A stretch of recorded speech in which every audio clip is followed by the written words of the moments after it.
ராமநாதபுரம் மாவட்டம் ரெகுநாதபுரம் ஸ்ரீ வல்லபை ஐயப்பன் ஆலயத்தில் இன்று கார்த்திகை முதல் நாளை முன்னிட்டு சிறப்பு பூஜைகள் மற்றும் பக்தர்களுக்கு மாலை அணிவித்தல் நிகழ்ச்சி.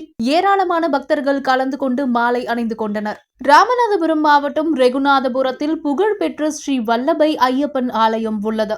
இங்கு எருமேலிக்கு அடுத்தபடியாக பேட்டை துள்ளல் விழாவும், பம்பைக்கு அடுத்தபடியாக ஆராட்டு விழாவும் ஆண்டுதோறும் வெகு விமர்சையாக நடத்தப்படுகிறது. இங்கு தென் மாவட்டங்களை சேர்ந்த பல்வேறு ஊர்களிலிருந்தும் நூற்றுக்கணக்கான பக்தர்கள் வந்து செல்கின்றனர் என்பது குறிப்பிடத்தக்கது. இந்த நிலையில் கார்த்திகை மாதம் முதல் நாளான இன்று காலை 5 மணிக்கு தலைமை குருநாதர் மோகன்சாமிகள் தலைமையில் ஸ்ரீ மகா கணபதி ஹோமம் மற்றும் ஸ்ரீ வல்லபை ஐயப்பனுக்கு அஷ்டாபிஷேகம் நடைபெற்றது.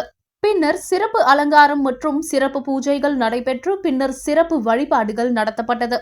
இதில் சுற்று வட்டார பகுதிகளில் இருந்து வந்திருந்த ஏராளமான பக்தர்களுக்கு ஆலய குருநாதர் மோகன்சாமிகள் மாலை அணிவித்து ஆசி வழங்கினார்.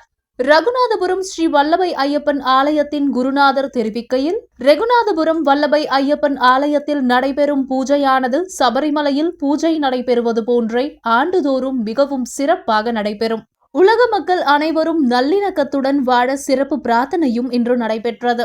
மாலை அணிந்த சுவாமிமார்கள் பீடி, சிகரெட் மற்றும் லாக்கிரி வஸ்துக்கள் பயன்படுத்தாமல் 41 நாட்கள் முறையாக 1 மண்டலம் விரதம் இருந்து சபரிமலைக்கு செல்ல வேண்டும் என வேண்டுகோள் விடுத்தார். சுவாமியே சரணமையப்பா.